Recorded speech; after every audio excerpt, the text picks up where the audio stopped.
There is not a square inch in the whole domain of our human existence over which Christ, who is sovereign over all, does not cry, mine.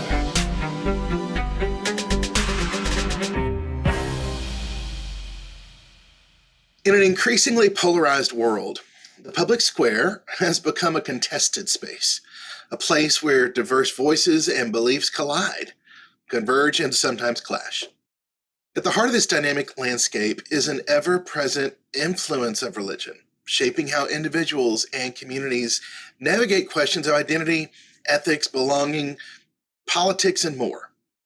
And so today we're exploring this intersection with Dr. Jeffrey Scholes, director at the Center for the Study of Evangelicalism at the University of Colorado, Colorado Springs.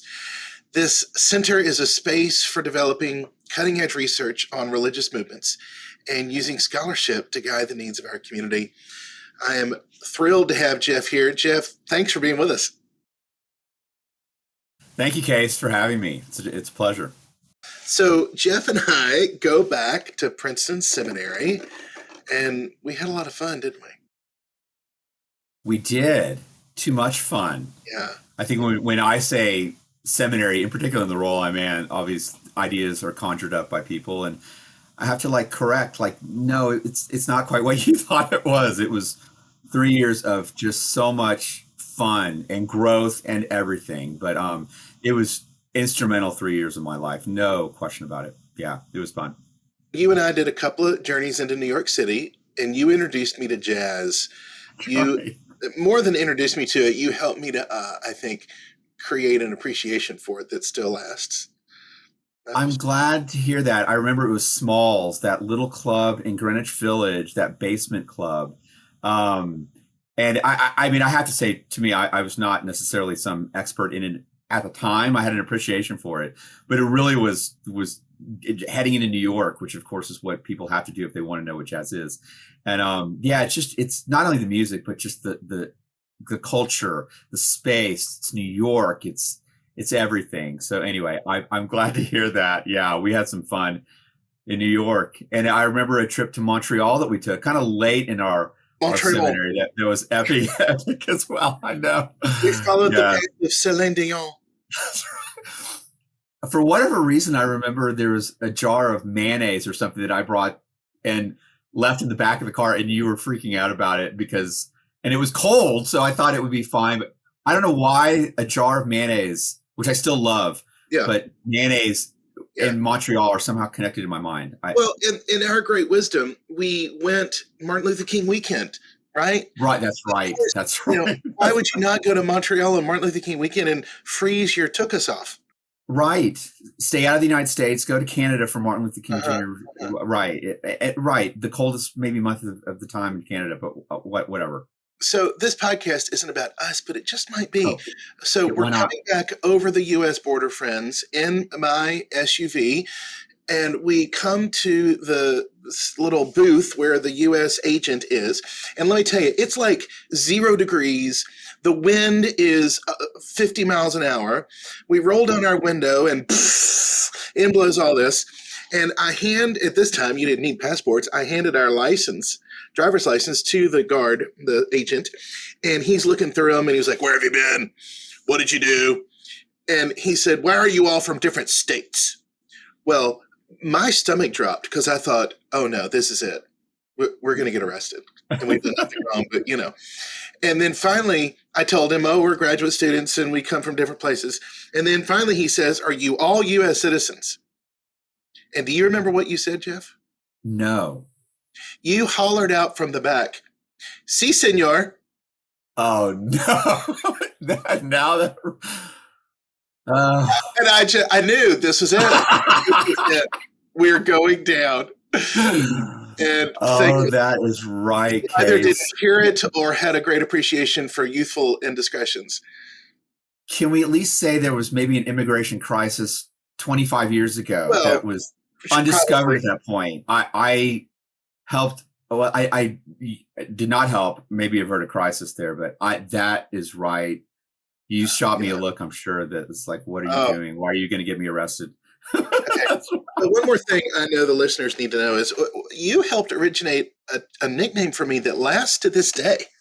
Does it really? It does. I'm in a guys group that we meet every morning at 10 o'clock for a 10-minute devotional on the phone, and everybody has to have a nickname.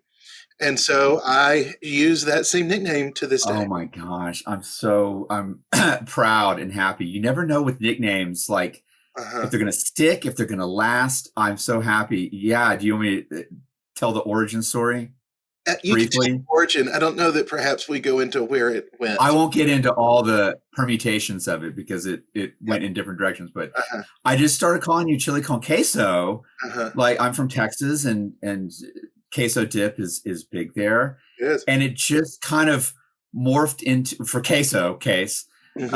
And then it just morphed into chili and just that was it. We called you chili for years. And so There was a chili con step in chili con. That's right. There's an intermediate step, chili con. And then con got pulled into the word thong.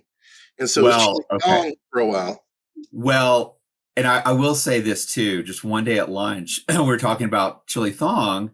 And we've been talking about it for a while. And I just went around the table and asked everyone, like, what do you think a chili thong is? Uh-huh. And there were like 8 different, no one had talked about it, 8 different ideas of what a chili thong is. I thought that was fascinating. You have brilliant people in seminaries discussing deep philosophical things, and they'll come up with.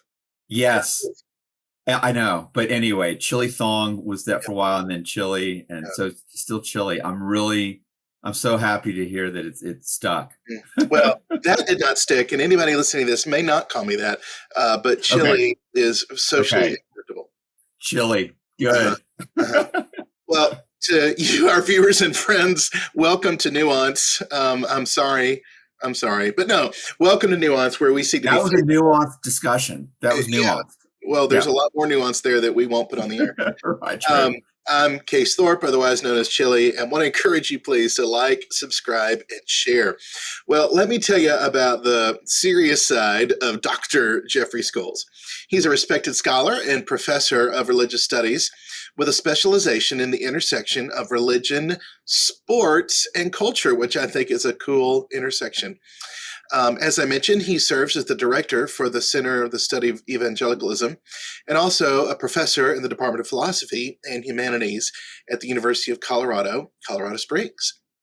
Jeff's work examines how religion and theology shape and are shaped by broader cultural phenomena, with a focus in American Christianity and particularly sports. He's the co-author of Religion in Sports, an Introduction and Case Studies, and has published extensively on topics such as the theological implications of sports culture, the commodification of religious practices, and the role of religion in public and civic life. And that's why I'm having him here today. He's working on a book dealing with theology and American political discourse. How's that book going? That's not totally accurate. That's a project that's been in the pipeline for a long time. I mean, I'm actually currently working on a book on religion and sport fandom, which has to do with certainly public discourse. But yeah, that theology and kind of political theology book is still back there somehow. It'll be published at some point down the line, but my focus is much more on the religion and sport fandom. Well, then you'll have to come back and tell us about it. I'd love to. Jeff earned his undergraduate at Baylor, barely a Master of Divinity at Princeton. Just kidding. You know, if I hadn't been there to write half your papers, you wouldn't be where you are today. No, I wouldn't. No, you get all the credit. All the credit. I earned an MDiv for Roger McDaniel and an MDiv for you. He earned his PhD without me, ironically, in religious studies and theological studies from the University of Denver's Iliff or Iliff? Iliff, School of Theology. It's really 2 different schools, but they're on the same campus. So it's a joint doctoral program. Okay. He is happily married. Well, I think happily, right? Is she going to see this? I don't know.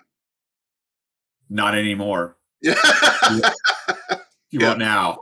Well, my wife didn't watch my podcast either. So good. Okay. It has 2 boys, ages 9 and 8. So what did I miss about your bio that you'd like people to know about?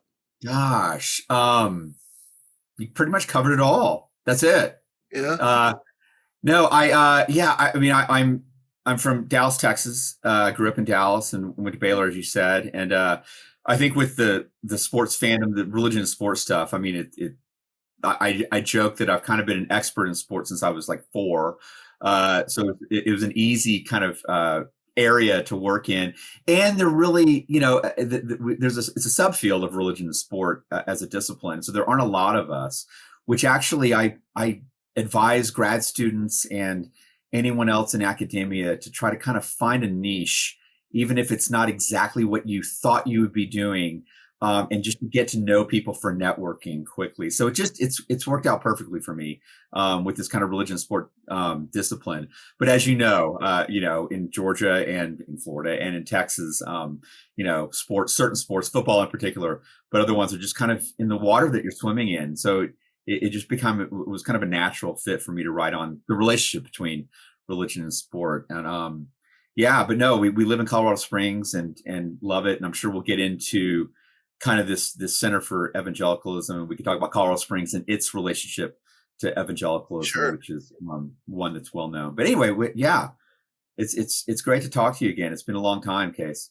So I thought in preparing for this, how neat that you get to sort of combine two of your passions. Yes, it is really, really great. I mean, I think one nice thing is I can spend not every Sunday, but a good chunk of Sunday watching football and call it research. At least my wife.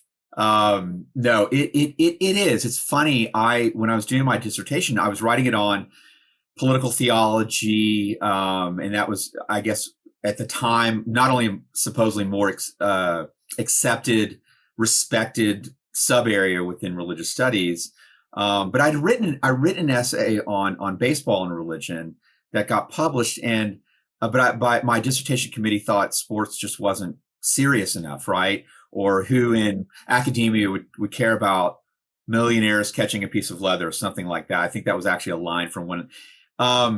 And one member of the dissertation committee left that had a problem with it, and someone was replaced. And I just brought up to him, I go, I really want to write on religion and sport. They said that you should, but for the dissertation, you need to stick with political theology. So I did. But right after that, I really started focusing on religion and sport, and I'm so glad I did. Yeah. And I've kind of helped with a handful of others, like turn it into, a relatively serious subdiscipline. It's been around for a while, people writing on it, but I think for a lot of academics, it's more kind of a hobby. Like, a serious academic will write about the New York Yankees because they love the Yankees as a one-off, and then they'll come back to their more serious pursuit. But there's a handful of us really devoted to it. So, yeah. George Will, the political commentator, was sort of that in every, 25 articles. He was just such a fan of baseball and the history of baseball. His book, Men at Work, which really kind of chronicled the Oakland A's in the late 1980s, is a classic. I mean, he's one of those guys that can write about anything. But and then he wrote another one, I think, in the early 90s. But Men at Work is a remarkable book by George Will. So it's one. Bob Costas is another one, too, who's a sports broadcaster, but has also written just this brilliant book called Fair Ball on baseball. So, yeah. Well, for somebody listening, that this might be a completely new thought, religion and sports, like illustrate for us how the two come together and where you've focused. They come together, I think, on the surface for a lot. And I'm trusting maybe some of your listeners are from Florida. I just take, for instance, the Tim Tebow phenomena, really 2011 season for the NFL. And then, go back to his Florida net championships and Heisman Trophy winner. But, he's a figure that you look at and say, okay, this is where religion and sport are coming together. And a figure like him, that's a part of it, certainly, and it can be dissected and analyzed. His public pronouncements of his own faith and utilizing sport as a platform for that, as opposed to a pulpit or politics or something like that. So that's certainly one way. I think with the rise of sport, as popular as it is, in particular football nowadays, I think there's been a lot of, and with kind of the move towards secularization within our society, there has been questions that have arisen amongst theologians, religious scholars, ministers, and others, like, is sport like our new religion? So this is another way in which the two kind of come together. I chafe at that question, but nonetheless, I understand why it's being asked. Functionally speaking, I mean, sport does some things that religion does. It does things, or religion does things that sport cannot do. But I think that question is oftentimes a worrisome question that people are asking, like, my gosh, this is seemingly taking over our cultural life and supplying some of the functions that religion historically has supplied. And so therefore it's often a question of concern for a lot of people. But for people like me, it's like, well, is it? Right? And then there's analysis that follows.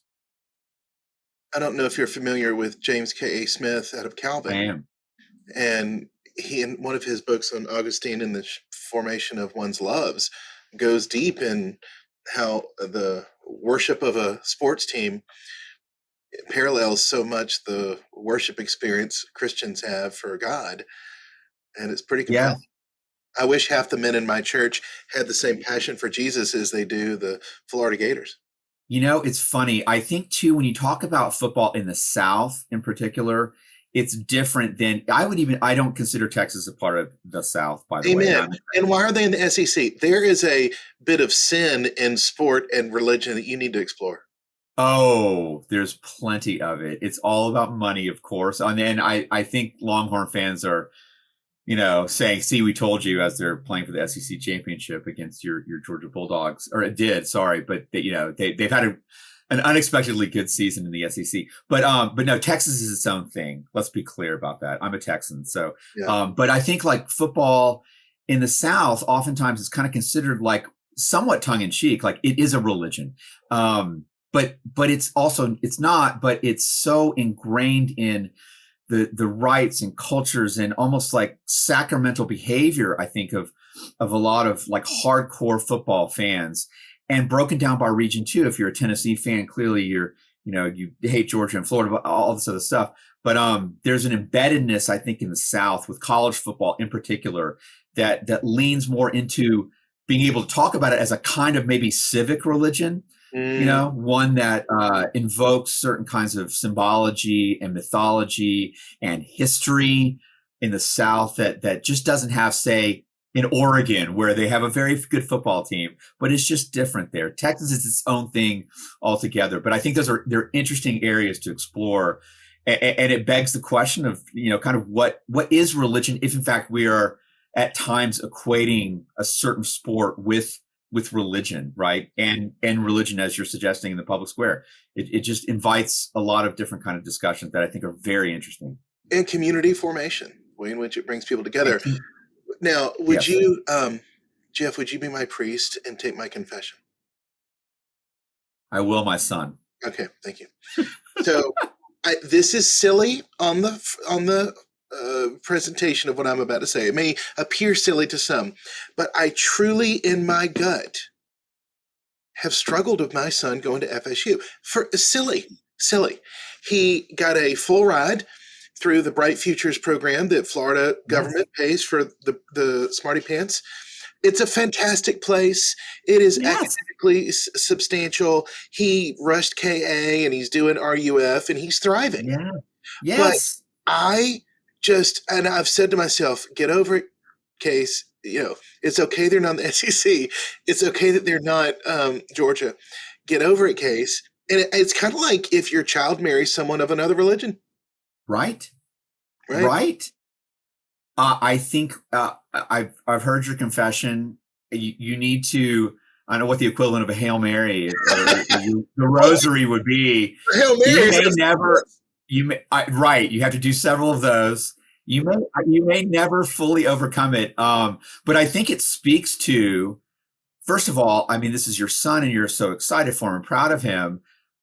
I think ideally those that are not sports fans would say, why is this a hang up whatsoever, right? I get it. And in particular, as you say, in the South, not an SEC team, the FSU Florida thing is so ingrained. There's a book that came out maybe 7 or 8 years ago called Tribal, and it's a scholar at FSU talking about these kinds of things and this own kind of, she's an English professor, curiosity as to why she, as an English professor, is so obsessed with FSU football, so disappointed and despairing when they lose, who knows what she's thinking this Well, year after last year oh my with God. FSU football. But there's a tribal aspect to it that is really hard to explain and hard for you to probably explain to yourself, like why you can't fully get over this. I Well, get and it. Absolutely.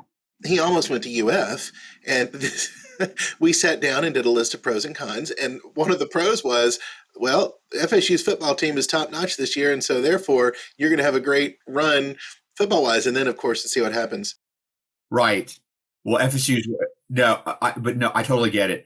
You should let him know. He may already knows this, but FSU has one of the best religious studies programs in the country. They have a doctoral program that's fantastic. Really? It's it's one of the best in the country. So if he wants to go into religious studies, so no, FSU is a fantastic school. But no, I get it. In Texas, it's the Texas A&M split typically, and there are just like Texas families. There are A&M families, and neither of the twain shall meet. And marrying someone who's a Longhorn fan, if you're an Aggie, it needs some explanation to the rest of the family. And this person better be stellar in order to overcome the fact that they're a Longhorn or an Aggie. And it's not a joke. It's deadly serious. So this also kind of speaks to this force and power of, in particular, college sports, but you could say it with pro sports to some extent as well, that there's just something else going on that your perhaps tongue-in-cheek suggestion indicates. I mean, it really does. It's there.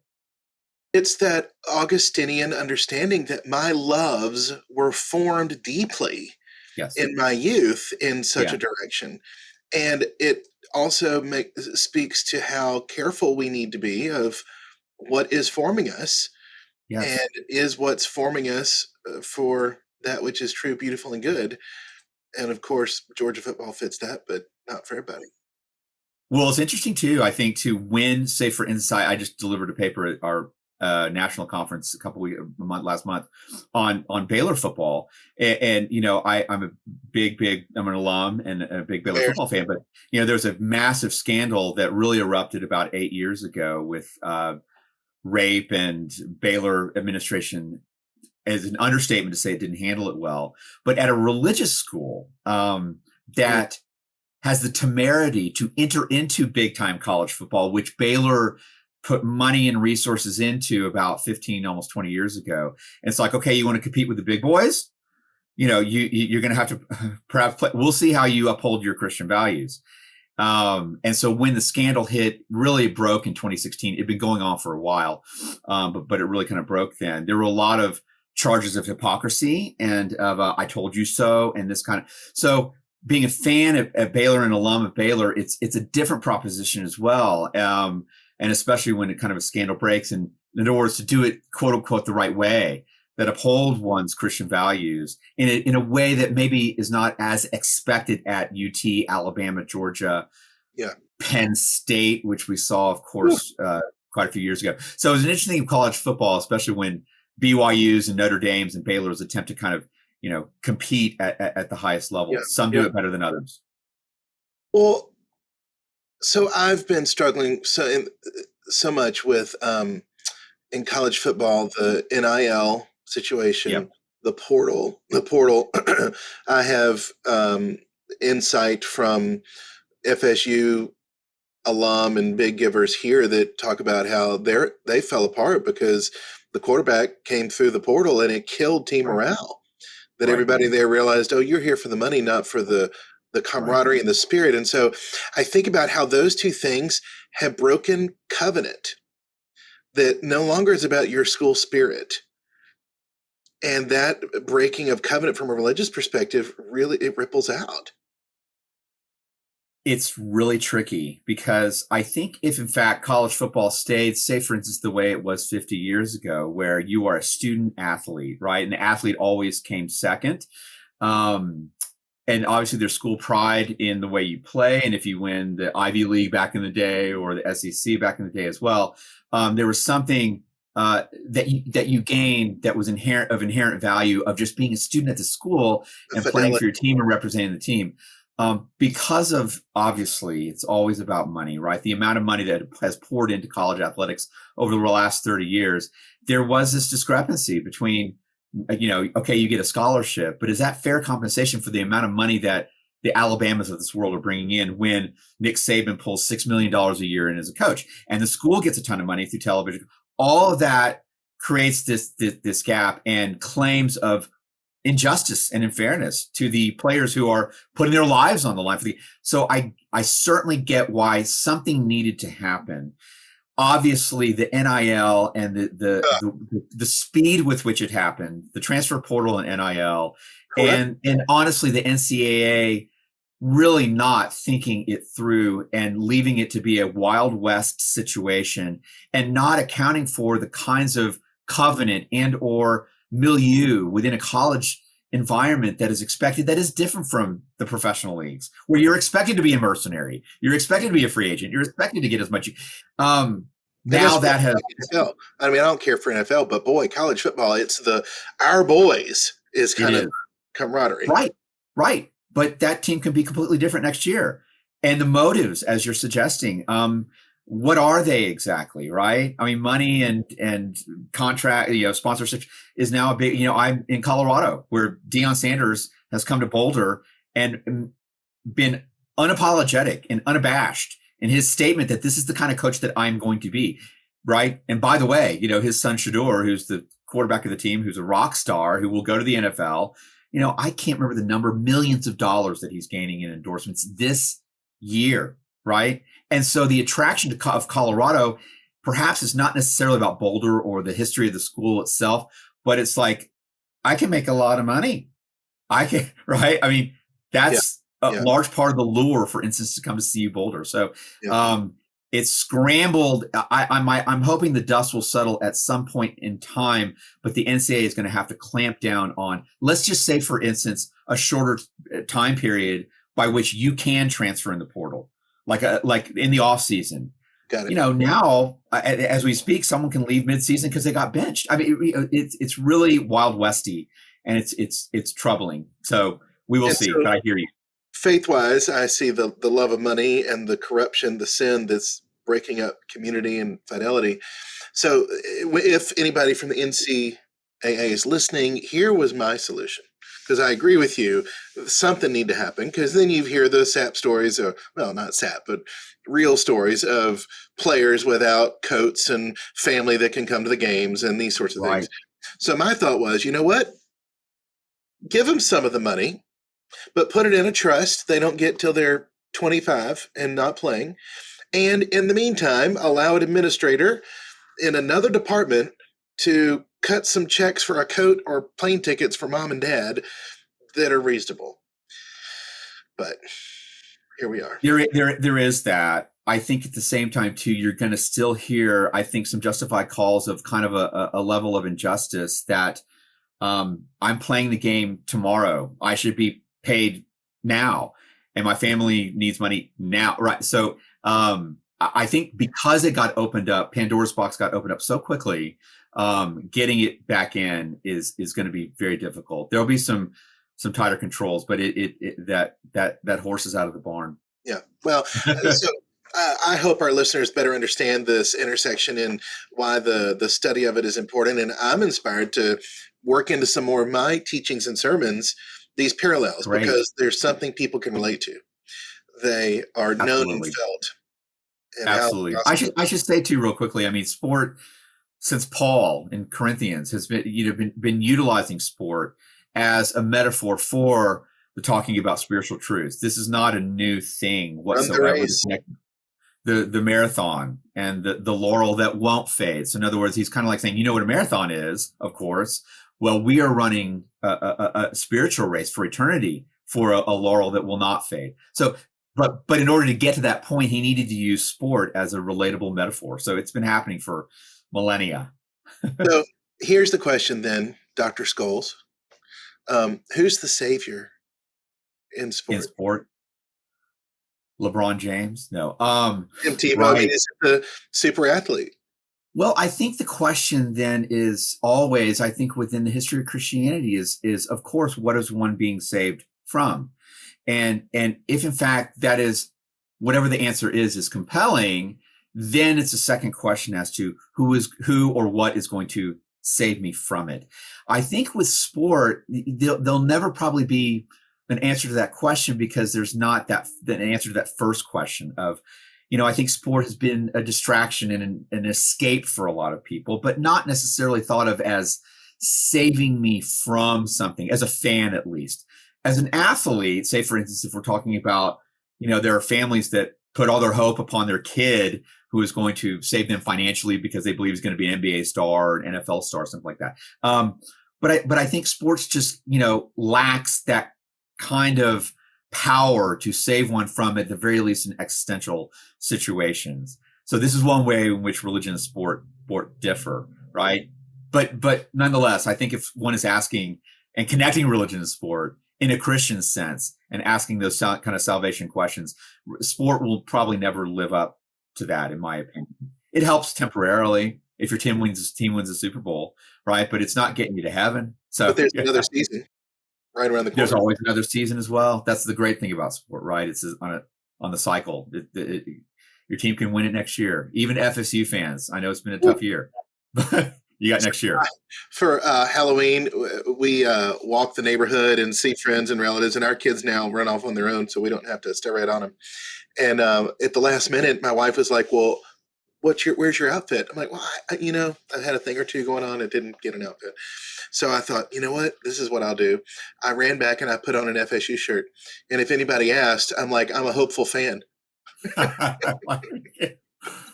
a lot of good laughs. Or a delusional fan this season. I'm just keeping hope alive.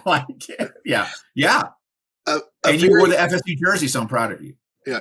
Well, and it's so stupid, but I love my son and I wear it for him, not for the team. Yes.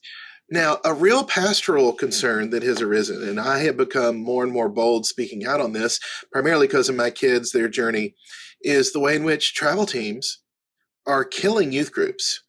And you have these parents whose kids go off to college and have no connection to their faith. And then I'm like, duh, for 3/4 of the Sundays, you were traveling the country thinking your kid was the next Tim Tebow. And travel teams, I feel, are so destructive. And I say this with a 13-year-old who's one of the best lacrosse players in Central Florida. Wow. And I've almost thought about saying to his coaches, do not talk to him about travel teams. Because as a father, I'm not letting it happen. And I don't want you to form my kid in that way. So has anybody done research in this? No, not that I'm aware of, Case. And my kids are too young to where we haven't dealt with that yet. Maybe we won't. We'll see how good or how much they want to play. But I think that, even talking about the NIL and the transfer portal with college football, there's this seeping professionalization that continues to infect athletics at a younger and younger and younger age. I mean, when we were growing up, was there any such thing as, quote, travel team? No. No. The best you could do was like a club soccer team, but we still played in Dallas, and the most you maybe traveled to San Antonio once a year. So that professionalization of sports as it continues to move back into college and moving back to the fact that you're even considering this as with your 13-year-old son is very troublesome. Not only that it's perhaps convincing kids that are on such a team, on a travel team, and you're traveling like a pro, that it's giving them this kind of weird, not only false hope, but as you also say, kind of tearing at the fabric of kind of consistency within the family or typical weekends, right? It's expensive. It's time consuming. I don't want to be I don't want to be in hotels that much. I want to be in my own home. Well, and I trust too. You wonder too about the kids, right? Is there this kind of pressure once you get on the travel team because you're really good to continue to do it? And they're probably not thinking about all the things maybe they're missing out on. But I don't know. I mean, my guess is that if your kid is this good, whether, I trust there's a high school team, someone's going to find him, whether he's on the travel team at age 14 or not, is my guess. But then again, it's the FOMO. He's missing out on coaching and playing competitively nationally, all of this stuff. And I can only imagine there's just real tension there. And I'll be dealing with it at some point down the line, but I We hear are you. blessed by living in Orlando in that a whole lot of those contests are done here. Good. But I go there and there are cars from Texas and Georgia and New York State, and Right. like, you people are crazy. And Boy. if you're listening, we love you. Keep listening, please, even if we Yeah. disagree. Somebody recently said, if traveling to the game takes longer than the game, there's something wrong. Something's wrong, right? I mean, there's just as many podcasts as you can listen for your edification, but come on. Right. Yeah, something's off, coupled with school that is so busy during the week, and then all of a sudden you're getting in a car. I don't know. I mean, I think there's just some questions that some families hopefully are asking is like, what is this worth it? Yeah. Right. And can we have our cake and eat it too? In other words, our kid gets to continue to play the sport that he or she loves, but we're not sacrificing these other things. My hope is that there's a kind of recalibration down the line, but it doesn't look like it's happening anytime soon. So what am I forming my child towards? right. And I know for Brooks to have an empty Saturday, to have to fill himself and stumble around the neighborhood with his two buddies and go play on the lake and just figure out being together, that's a valuable thing that should not be taken away from another lacrosse game. No, yeah. I wonder too, to parents that are dealing with this tension, if their child, it depends on the age and how good they are, is whether the kid really understands that they don't have to do this, and that there are some things being sacrificed, and that you'll love them nonetheless, whether they decide to be on the travel team or not.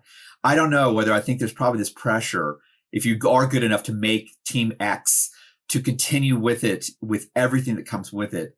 And I just remember as a kid, I didn't know, right? I mean, I there's peer pressure, there's all kinds of things going on, and the decisions that you're making at that age that you believe are in stone, they're not in stone, right? So I'm hoping that parents can kind of like set forth options and looking farther down the line on perhaps you're going to miss out on these very important things here at home. And do you really want to do that? And then I guess on some level, let them make the decision, but at least they have all the information, right? As opposed to Tiger Woods' dad, which is you are playing golf from age 2. And there is, right? I mean, there's Tiger Woods' dads, and then there's everything less than that. So anyway, that's my hope, but we'll see. We'll talk in 10 years and I'll see if I'm doing what I said I'm talking about now or not. Well, and maybe I've given you a book idea, so I get 10%. Yeah, absolutely. Thank you. Tell in our closing time here, tell us some of your current research and what's got your attention. So I'm writing a book on religion and sport fandom. Kind of like we talked about a little bit before, there's this sneaking suspicion for a lot of people that when they say is sports the new religion, they're really talking about fans, and they're talking about has sports kind of supplanted some of the main functions of religion. That's one way to look at religion and sports fandom. I'm interested in this. It's been going on for a while, scholarship around the secular, the relationship and the dynamic between religion and the secular, and a way to talk about sports and sports fandom as obviously on the face of it, a secular pursuit. At the same time, too, there's a lot of literature dating back, if you want to just go back to Charles Taylor's A Secular Age, which came out, 17 years ago. But even before that, secularization theory from the late 1960s and early 1970s, which has been debunked largely in the 90s. But there's been a lot more literature from religious studies scholars dealing with a religion secular dynamic, to acknowledge that religion, first of all, is largely kind of a creation as a category by academics, white European men primarily, to help kind of categorize, quote, correct religion as opposed to, quote, incorrect religion. But it is, as Talal Asad, this great anthropologist of religion, said, that they are Siamese twin, the religion and the secular. So therefore you cannot cleave one from the other. And when we look at sports fandom, what I want to do is look at that dynamic. What I want to argue, I think, is that sports fandom is so effective nowadays at compelling people to follow and supplant some things that religion is able to do, because it is doing religion more than it's doing secular things. It is certainly a secular pursuit, but it is leaning much more into a way of doing kind of religious things. So therefore, the question, is sport supplanting religion, is kind of a worrisome question by a lot of people, to say that is a secular thing supplanting a sacred thing. I'm wanting to say, no, we're just thinking about religion perhaps incorrectly. That's what my new thing is on. That's great. And what you mean when you say, is sport doing now religious things? By that you mean community formation and giving someone a bit of meaning and yes, rites and practices together. Yes, all of that. Mm-hmm. All of that. I mean, as you're talking about with the kind of tribalism that your Georgia fandom has done, to the point to where you know are asking yourself, am I okay with my child going to FSU? That is the kind of community form. And what's kind of imagined communities, right? Do I know every Dallas Cowboys fan? Of course I do not. But if I see someone with a star on their hat at the airport, I may go up. There's something there that sports does that other institutions aren't really able to do as much anymore. So that's certainly a part of it. You said something there that just struck me. Oh, so my son says that amongst his peers, sports betting is out of control. Out of control. Young men in sports betting, is out of control. Michael Lewis recently did a podcast series. Yes. I don't know if you heard it, on the laws that changed and the rise of sports betting, and it is just bigger now than Vegas and all the casinos combined. Yes. I think there'll be a chapter in my book on sports fandom. I mean, is it appropriate to call someone betting on a game? And by the way, one of the reasons why sports gambling is so ubiquitous is it's so easy. You can do it on your cell phone. You can do it pretty much in any state. You can bet in the middle of a game, right? On a prop bet that this guy's going to kick the field goal or not. It's not just, in a dark alley with a bookie before the game with cash. Yeah. That made it more difficult, and that it was illegal in most states except for New Jersey and Nevada. So that is one part of it. I think what's interesting with the relationship between religion and sports with this is that gambling, historically speaking, has been a prohibition. And you look at, say, for instance, Pete Rose, who died recently, was kept out of the Hall of Fame, not because of performance-enhancing drugs, but because it's believed that he gambled as a coach player on his own team. That's it, right? There are drug users that are in the Hall of Fame, but you gamble, especially if you're playing. Yep. That is the cardinal sin, not only of baseball, but of other sports too. If there's the belief that some outside influence has infected the game, that's it. That's the worst thing you can do. Now, we are outsiders, or students at college with your son that are betting on games, but my belief is that because it's, again, so ubiquitous and easy, and you can make smaller bets, that I'm just wondering, kind of a religious response to it, will it be as strong as it used to be? Regards kind of a gambling is a sin. You're not hearing that as much. It's just become a part of the fabric of how one consumes sports. Yeah, I don't bet on sports, but I know plenty of people do, that are becoming unable to watch sports without having some kind of money on it. That is different. That is changing consumption of sports, and it certainly has contributed to its popularity, no doubt about it. Why else would the NFL join up with corporations like DraftKings? Why else would they do that unless it was to bring more fans in, right? Fans that maybe even like football, but they've done the research and they're making a bet on, the Jacksonville Jaguars to win the game, even though they don't even know who the quarterback is. So we'll see how this all shakes out, but it's a thing now that is radically, qualitatively different than it was 10, 20 years ago. No question about it. We'll put that link to the Michael Lewis podcast in our show. It's a great one. It's a very, very interesting. There's one episode on fandom, interview with a sociologist on that podcast series. That's excellent. So, yeah. So what says Jeff Scholes about Pete Rose? Should he have been in the Hall of Fame? God, that's a good one. No. I agree with it was actually Bart Giamatti, the father of the great actor Paul Giamatti, who was the Okay, commissioner of baseball that's in right. the late, a professor at Yale before he became commissioner of baseball in the late 1980s. No, I think if in fact baseball is anything, it can stand as a game with integrity, it has to be, as far as we know, free of, in particular, external corruption from people who have an impact on the sport, including referees. There have been referee scandals as well for throwing games, right? Pete Rose, it's established that he bet on baseball. And while he was a player coach, pretty well established, while his admissions are vague, that as a coach, he was betting on his own team. You could then argue, what about, Roger Clemens and Alex Rodriguez and Mark McGuire and same stuff, that were also bringing something external, i.e. performance enhancing drugs, into the game to alter it. And they are out of the Hall of Fame as well. It's on the same continuum as far as bringing something external in. I would put gambling and the possibility of you modifying your performance to affect you getting money from a bet is different. And I'm going to sound like a purist and a moralist here, but I think Pete Rose should have been kept out, and he was kept out until he died. Did Pete Rose ever bet against his teams that he was trying to lose? I always assumed he was betting for them to win, which he would want anyway.